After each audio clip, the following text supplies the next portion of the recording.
Howdy, yokes. Before we get started today, we just want to let you know this episode of Bacon and Eggs is brought to you by you. We want to build this thing as big as it can be. More episodes, more merchandise, events, giveaways, you name it. No, like, actually name it. We can't do it alone. If you enjoy this episode or any of our episodes, go on and head over to our Patreon page at patreon.com/baconandeggs. Consider checking out some of the great reward tiers we've got set up over there, or making a donation of any kind. We're going to keep this podcast free and available for everyone, so if you have a couple bucks to spare, anything goes a long way. We could really use your help to make this podcast the best it can possibly be. So thanks for donating, and thank you even more for listening. Well, hello, and welcome back to Bacon and Eggs on Sundays. Bacon and Eggs on Sundays. Tyler, what are we doing here today? What are we doing today? We are going to go ahead and recap all of Phase 1 and Phase 2 because we went Phase through the 1 and Phase holidays 2 of what? Of Marvel. Of Marvel, okay. Everything from Iron Man to Ant-Man. I guess those sound very similar, but they happen really far apart. Yeah. Iron Man and Ant-Man had 10 movies in between them. Yes. So we're going to talk about all those, get you guys ready, because we're about to dive back into 6 straight weeks of Marvel. Yeah. Yeah. Finishing like with some Groundhog type thing.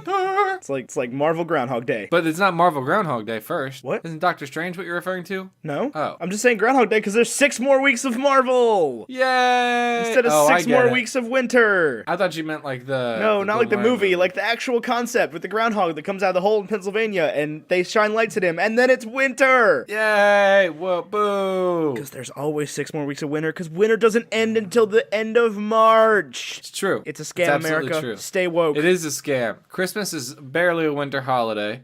By like 4 days. Yeah, and... St. Patrick's Day is a winter holiday. By like 4 days. Yeah, so there we go. Yep, there we go. It. Anyway, let's crack into this. We're going to do a little bit of lightning round type thing. We're going to talk about all 12 movies for like a couple minutes apiece. It's going to be a good time.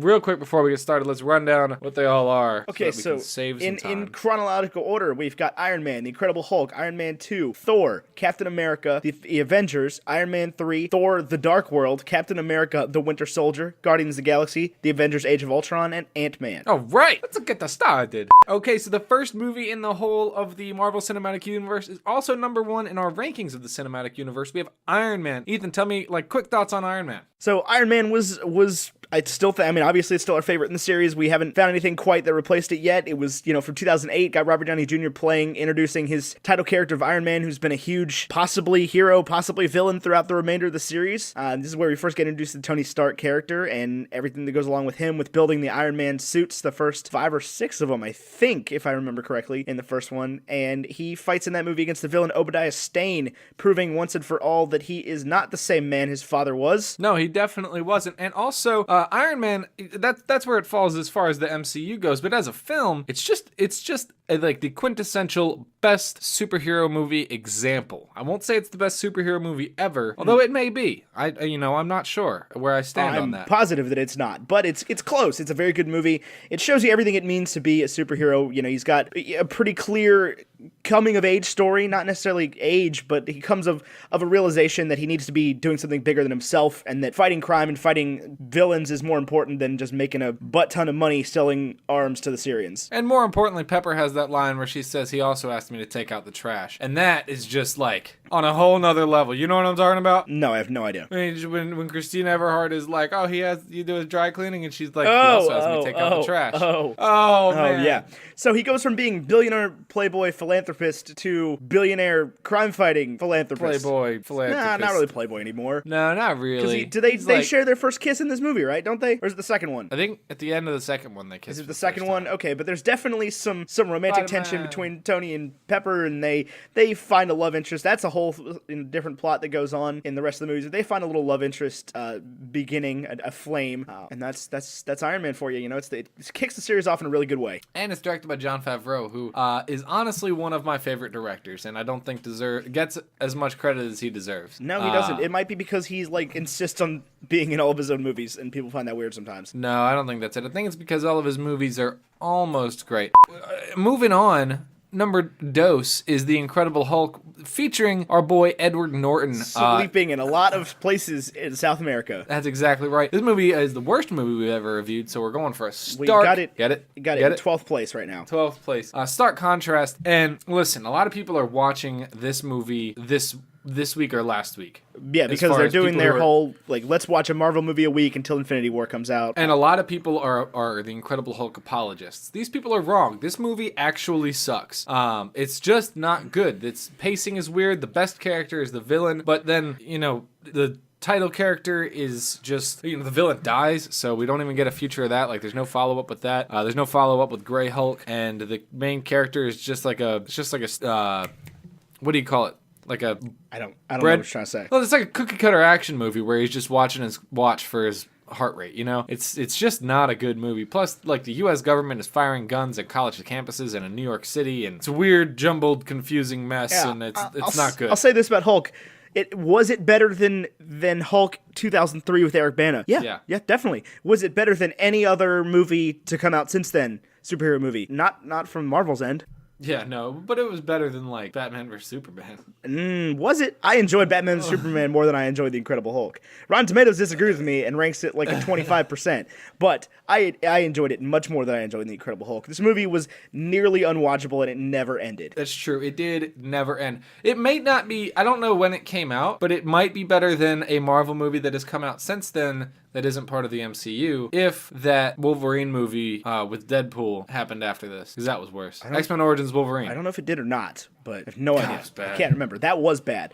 But The Incredible Hulk, the putting it in 12th place doesn't do it justice, because truthfully, it is definitely the worst movie we've reviewed, and Iron Man 2, which sits in 11th place, is way freaking better than this. Oh my gosh, yes. Iron Man 2 has its problems. Speaking of Iron Man 2, that's time. Okay, cool. Well, let's start talking about Iron Man 2. Run down the plot for me again real quick, because I think I get this one and 3 mixed up a little bit. Iron Man 2 is about the fight between Iron Man and Whiplash, a.k.a. Mickey Rourke, a.k.a. Ivan Vanko, who also works with Justin Hammer, and they combine for this tag team, villain combo, and you've got the muscle and the brains. Except for Justin Hammer's pretty dumb. Yeah, well, he likes to glorify himself as the planner. Yeah, well, it's not even the muscle and the brains, because both of those are Mickey Rourke's character. Right, because he's an astrophysicist. What Justin Hammer has is the money. The money. Dinero, the greenbacks, brother. It also introduces us to War Machine. War Machine rocks with an X. Yeah, that was probably the best part about this whole thing, is we get Don Cheadle, who is awesome as a replacement for what's his name? Terrence Howard, who is a perfectly fine actor, but was not suited for the part of Colonel Rhodes, and I think that's why he was replaced, is because he was a big old fuddy-duddy. A big old fuddy-duddy? Yeah. But Iron Man 2 does a lot for the series. It's the Humvee, not the Humdrum V. The fun V. The fun V. Excuse me. That's the first movie, but that's how I feel about them. Anyway, Iron Man 2 is a lot better than The Incredible Hulk, but it's still not very good. We've got it ranked in 11th place. Yeah, I mean, Iron Man just... It's been proven that he can make an excellent movie on his own, but he doesn't usually at all. Yeah, no, actually. I still like Iron Man 3 more than most people, but this one is not great. It's let down a lot by scripting. The script was not fantastic. Mickey Rourke's character was underdeveloped and kind of dies really cheaply. In the end, he just kind of blows himself up, like, anticlimactically. Yeah, I mean, they in these early movies, they kept killing off the villains so they can't come back. And I don't know if that was because they didn't know if, like, the MCU was going to be a thing and they didn't want to make cliffhangers that were going to happen 12 movies down the line. I couldn't see any of these villains coming back anyway. Abomination could come back. That would be cool. I hope not. Obadiah I didn't could like come back. Why? I don't know. Honestly, yeah, I mean, none of these could really come back, except for, at this point, none of them would come back. But Thor! Okay, Thor introduces us to our very first recurring villain. Our very first recurring villain, probably the second in line to be the big bad. Probably the second most movie. No, he's not. Because he's not in any movies. Thor's not in. Right. Loki. We get Loki in Thor. We got it ranked at 9th place. Thor was okay. I mean, Thor was okay. It wasn't bad. It wasn't great. That whole kind of like last half an hour where he fights the Destroyer and they destroy the town, and pretty stupid. But and it's got funny moments. It's got a little like nice romance between him and Jane Foster, and got some nice comic relief in the character of Darcy, and there's some very quotable lines. Got some great scenes where like Thor's trying to get the hammer out of the ground and he can't pick it up. That was a cool one. Oh, and we also get introduced to the greatest hero in the history of the MCU. Ethan, who's that? Hawkeye, Clint Barton. Clint Barton makes his first appearance in this movie. He says like 2 lines and shoots no arrows. Yeah, he picks up a gun first. The first bullet he fires in the MCU is a gun, but it doesn't happen until 2 movies from now. Yep, but that wasn't him. I think it was. I mean, it was him, but like first. No, he doesn't. Yeah, he shoots at Loki. I don't think so. No, not the time for this. Anyway. We can find out later. But Thor's a good movie, you know. I mean, it looks like again they were like, let's keep building these characters and doing origin stories, but it was already happening that like it would have been useful for them to be interacting with one another. Right. I don't know if they're all supposed to be happening at the same time between Iron Man, Incredible Hulk, Thor. And... Well, Iron Man 2 is happening at the same time as Thor because Phil Coulson leaves in the middle of Iron Man 2 to go to New Mexico. Oh, you're right. So those are happening at the same time. I don't know where Incredible Hulk is happening in this whole thing. Guardians of the Galaxy is also happening at the same time. So it's a whole big mumbo-jumbo jambalaya of superheroes. But Thor was, what do you think about Thor overall? Just give me an impression. It's slightly, it's kind of like one we're about to get into, but not this week. Next week, maybe. Yeah, next week. This is so confusing. But it's like you take the 50th percentile of what a superhero movie could be, and then you just give it a few more points. A little bit better. Fair enough. That's time. Let's move on. Captain America, the first Avenger. I know you love this one. I do love this one, and it's in 5th place, and I think rightly so. Really? No, it's not. Yeah, yeah. It is. It is. Sorry. So I really love this one. It's got Red Skull, who I think is an excellent villain, portrayed by what's his face? Hugo Weaving. Hugo Weaving. I knew that. The dude from The Matrix. Yep. And it takes place during World War II, and they're fighting not Nazis, which I thought was like, what's wrong with fighting Nazis? But they're fighting Hydra. They're turbo Nazis. Double Nazis. Double Nazis. Right. Instead of raising one arm, they raise 2 arms. You're right. Hail Hydra. Hydra's the worst. We get introduced to Hydra, which is the first, conglomerate big bad type thing. Right. Our first villain that, is going to end the world. Right. And there's isn't just doing it for glory or whatever. Will literally kill everyone. And I mean, up to this point in the series, they're still kind of working on that. Yeah, it's true. What I never understand about these things is where they get all the henchmen. I mean, how do they convince these people? And I know you're going to say, well, Hitler did it. But That's actually exactly what I was going to say. It's how does any evil empire... You mean to tell me there was, Hitler and then, Mecha double Hitler both at the same time in the same country? I think they probably were Nazis, and they just, started following the Red Skull. It seemed to me like Hitler did the groundwork for that one. We also get introduced to the Tesseract, I think. Yes, the Tesseract. I know what it's called. Yes, the Tesseract. Yeah. It is. And it's the first in the chronology because obviously it's happening in the 40s. Happening in the 40s. 14. It is the first Infinity Stone we get introduced to. Yes, it is. And this one's better, compared to the last 3 we just talked about. You watch this movie and it's okay. There's a big gap there. And there's 5 movies that go in between it. Right. Iron Man, okay, this is a front runner in this series. And then you're okay, Hulk was okay. Iron Man 2 was okay. Thor was above average, but it was okay. Captain America 1, this is a front runner in this series. We have another main character in these movies. You know what I'm saying? Right. Yeah, he's the only one that can possibly compete with Iron Man for and he does, for max screen time. It's the big budget character. Anyway, moving on. Speaking of Infinity Stones, the Avengers. The Avengers. We get Loki's scepter, the greatest villain, the Mind Stone. Takes over our boy Clint Barton. Sad news. We are introduced to the worst character in the MCU in Maria Hill. Talking about Maria Hill? Yeah, definitely. Oh, gosh. I would still pick Maria Hill over Gamora. Yeah, you mean Nebula. Nebula. Yeah, still pick Maria Hill over Nebula. But close second. Second is Maria Hill. One of the worst characters. She's pretty terrible. It's just Robin Scherbatsky ruined it. I don't want to spend too much time on it, but the Avengers overall, 4th place in our lineup. That puts it just above Captain America. It was a great movie. It was just all around. It was a good time. It was you had a big alien space battle in New York with Loki, who's your first recurring villain. You got all the characters together: Thor, Iron Man, Black Widow, Captain America, Hawkeye, the Incredible Hulk returning as Mark Ruffalo instead of Edward Norton. And there's no sleeping in Mexican cities, none whatsoever. It takes place almost entirely in New York, which is perfectly fine by me. We get introduced to Stark Tower. Nick Fury plays a big part in this one. There's helicarriers and lots of fun stuff. Yeah, and there's also something to be said about this movie. Broke some ground as far as film go, in that they were able to take, let's say there's 4 major heroes at this point, because there's Captain America, Thor, Hulk, and Iron Man. Right, people who have gotten their own movie. Right, and of course Hulk is played by different actors, but they take 4 major heroes, major characters from their own films, put them together in one film, and not only does it not suck, it actually is great. It totally works. They figured out how to make it totally work instead of sucking completely. Their personal chemistry, their personal motivations and everything stay the same. Their chemistry is good. My only actual chief complaint is that they are they get the name the Avengers. Well, it was given to that they're avenging the Earth, right? Or they're avenging, but really they avenge Phil Coulson's death, and I don't think Coulson deserves that much credit. His whole point of appearing in the first movies that we didn't even mention up to now is that he is like a forgettable character, and then when he shows up in this one, you're like, oh, he was pulling them all together. Right, but he was the first like casualty of the war. Yeah, but I mean, and he's not dead though, is the thing. But he is. Like, he's super duper dead in the series. I know. Agents of S.H.I.E.L.D. does not count. We've been over this. He is super duper dead. I know. You know what else is super duper dead? Us talking about the Avengers. Iron Man 3, what is up? We've got this ranked at 8th place, just above Thor. Yes. And we haven't talked about 7 yet.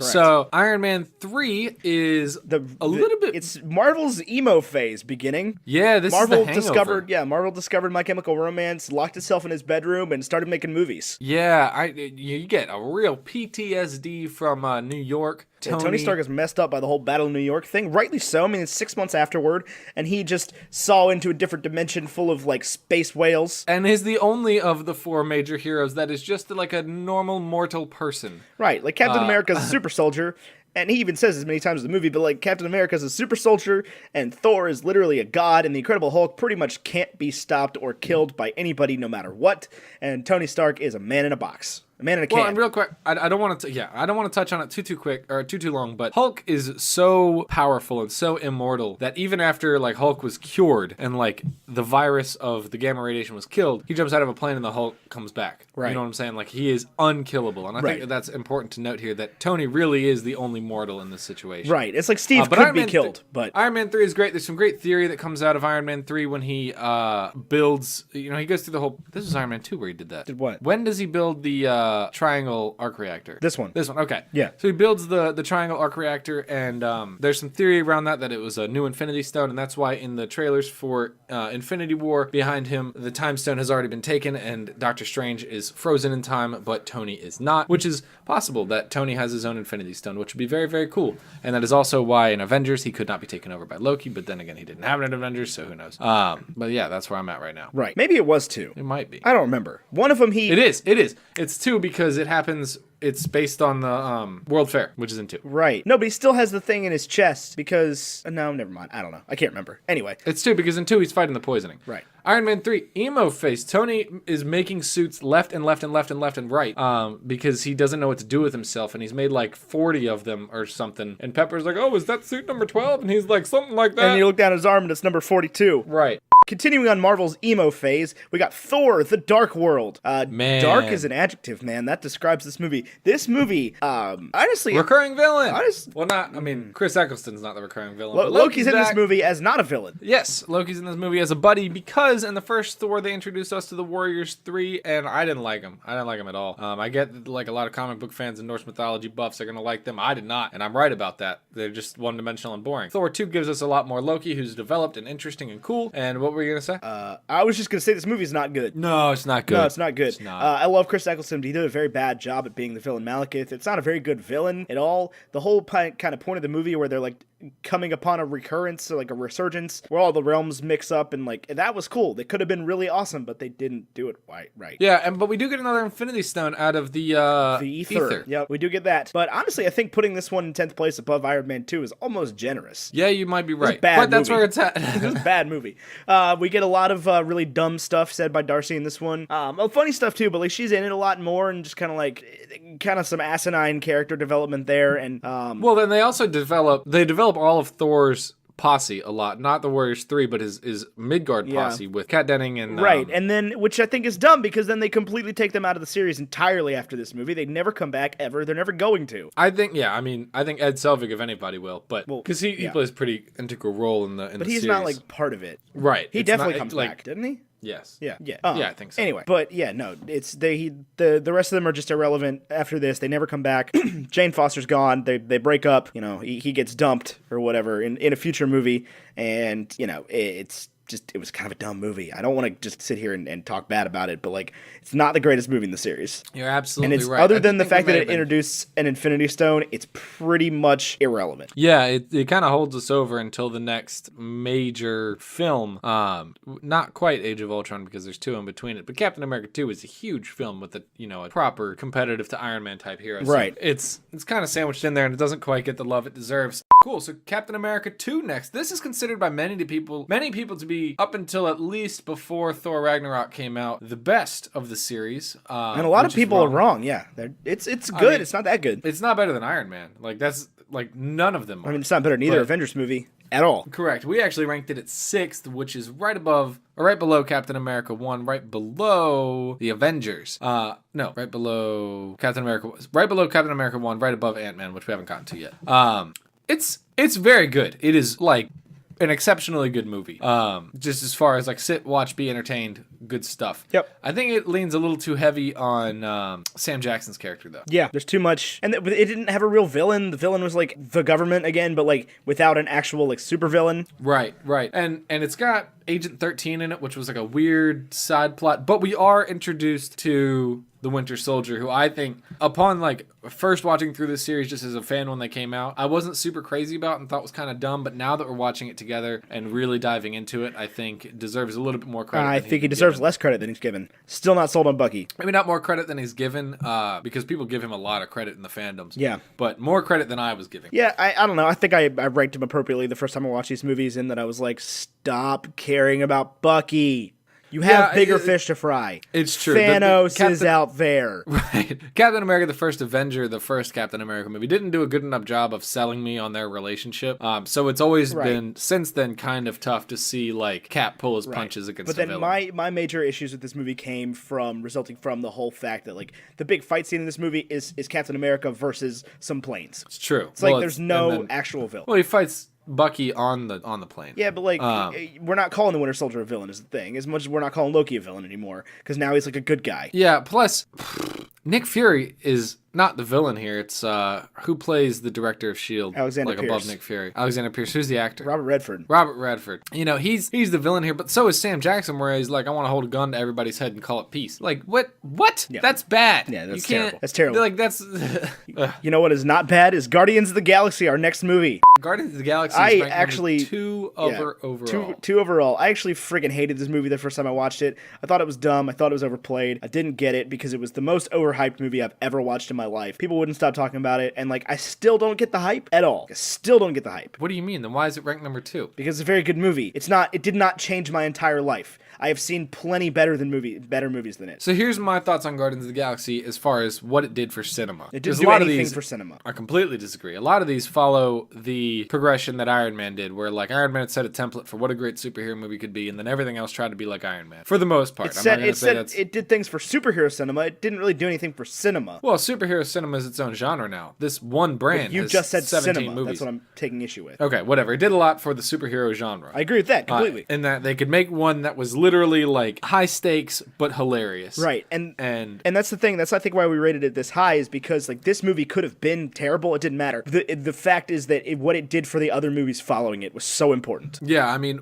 I don't think that it's better than the other. I think there's probably 2 films that compete with it for like funny, excellent quality film superhero movies, and I don't know that it's better than both of them. It's probably as good as Deadpool. That's better than Deadpool. He's better than Deadpool. Deadpool's pretty good. I laughed more in Guardians of the Galaxy than in Deadpool. I don't know that I did. But that's okay. Deadpool doesn't count. It's not part of the MCU. We don't have to review it. Deadpool doesn't count, and we don't have to review the other one in this category until like 5 weeks from now. Right. But it changed what it could be. It also was the first of the Marvel movies that really had a soundtrack. I know that Iron Man had a couple of songs with like Back in Black and Iron Man, obviously. But the rest of them don't really have any music in them, like at all. And Guardians of the Galaxy really brings in the idea that you can put a soundtrack in these movies and you can make the music and the memorable, and that is important and good. Yeah, it was good. And there's like, it was even since then, maybe a little bit overdone, but I don't know. I have Awesome Mix Volume 1 on my like as a Spotify playlist, and I listen to it all the time. But like, I generally shy away from movies that just rely on other people's music to make them better. Like that, just rely on songs to be a soundtrack. You're not gonna like what I have to say about Guardians of the Galaxy Volume 2. Well, that's okay because we're not there yet. I've still never even seen it, so that's okay. But you know what I have seen? Age of Ultron. Age of Ultron. A lot of people don't like this movie, turns out. We disagree with those people. People are Here on wrong. Bacon and Eggs. We got this Those ranked people are number 3, wrong. right above the Avengers. Yeah, so it's better than its predecessor. Ultron is a cooler villain than Loki. Whoa. Yeah, don't say that. No, I don't think that. No. Ultron is not as good a villain as Loki. But he's a and pretty Ultron's Ultron. great villain. We also get introduced to at least one cool character in this movie that's not Ultron, with Scarlet Witch. Oh, I get two cool characters and 3 characters total, but one of them gets killed off. So whatever. Yeah, we have a lot of characters by now at this point, because we've already introduced Falcon, and now we've got Scarlet Witch and Quicksilver, and Vision, correct. Vision occurs in this movie, so that's really what makes it, is because it makes heroes, more so than Avengers did, like the first one, and it was a really solid movie overall. I have trouble finding fault with it. Yeah, and the good thing about Age of Ultron that the Avengers didn't do is that Age of Ultron introduced. No, I'm not gonna say that. I was gonna say Age of Ultron introduced new heroes and explained where they came from, but Avengers did that as well. In that Clint Barton was in Thor, and Maria Hill was the only one that was like, who? Yeah. But anyway, and Natasha Romanoff was in Iron Man 2.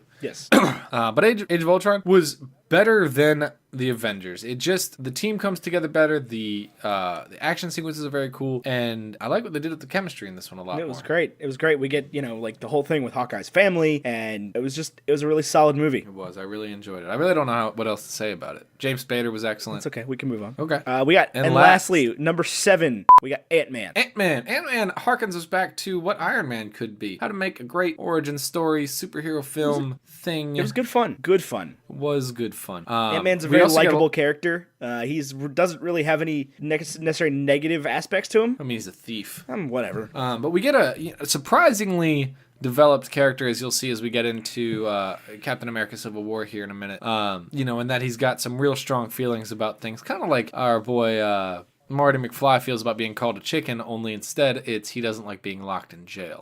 So a little bit different. Right, he doesn't like being locked up. He'd do anything to avoid going back to prison. Yep. We also get one of the greatest characters in the whole MCU, which is Luis, who does the narrations to things that happen. Yeah, which are just and they had a rosé to save the day. Hysterical. I don't like reds, but they had a rosé to save the day. I'm more of like a neo-cubist, but they had this really nice Rothko. Fun fact, ever since we watched Ant-Man, my background on my phone has been a Mark Rothko painting. Really? Yeah. Mine's a picture from my own wedding. I forgot that he existed, and I was like, oh, well, this guy is so dumb. And then I put it as a picture because it makes me laugh. Good. I'm proud of you. So it's it's a good movie. It was fun. It's a fun watch because it's like a heist movie. It is a heist movie. And I love heist movies, but it's like a superhero heist movie. But it is. And he definitely has the same problem as Iron Man does, is that he is a man in a can as well. A leather can. He's a man in a can. Yeah, his doesn't have armor. Yeah, it's got some armor. A leather can. But what it also does is it introduces us to another corner of the Marvel universe that we haven't been given so far, and that it tells us more about Hank Pym, the great scientist, and it opens us up to Pym Technologies. Now there's like an opportunity for not just Stark technology being a big deal, but in the future you can have other Pym tech. Yeah, there's Pym tech that either comes in as a problem or as a solution, and I think that's a good backdoor that they open for themselves. Well, I've got a problem and a solution for us in that we're out of time. Oh, look at that. Yep. So I don't know, the MCU so far has been a lot of fun, and we're very excited for what's about to come. It has. So you can join. I was gonna say tune in, but I said toin instead. I tried to say tune and join. You can tune in on Thursday, and we will be talking about Captain America Civil War, aka the Avengers 2.5. Yeah, but not quite the Avengers because the ending is about a villain that Cap has. Right, and Thor and Hulk are not in it because they're busy running a coffee shop or whatever they're doing. Clint Barton's in it. Clint Barton's in it, and that's all that matters. It really is all that matters. Yep. I mean, Hulk isn't running a coffee shop. Hulk is busy winning a gladiator fight. No, he's in Team Thor. He is? Yeah. I haven't seen the Team Thor sketches in a while. Yeah, he's in Team Thor. Well, Team Thor didn't actually... That's not canon. Yeah, what actually happened was a Quinjet flew off at the end of Avengers Part 2. And Thor just left.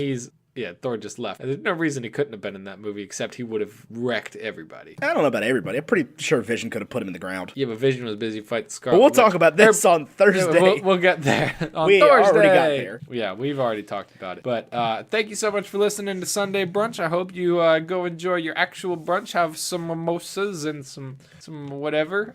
We recorded this at nighttime, so we are not on a Tuesday. Hungover.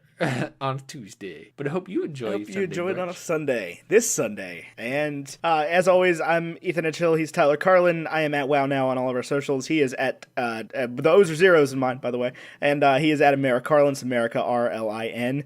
and that's on both his socials. You can reach us at Baconandeggs23 if you want to tweet us. You can join our secret Facebook group, which is called... It's not secret. I know, but it sounds cool to say it like that. It's a secret Facebook group. You can only be if you're a super fan. No, you can join whoever you are. It's a lot of fun over there. We're having a lot of fun. You can find the link in the description for that group, and it's called Bacon and Eggs Fans if you want to just search it.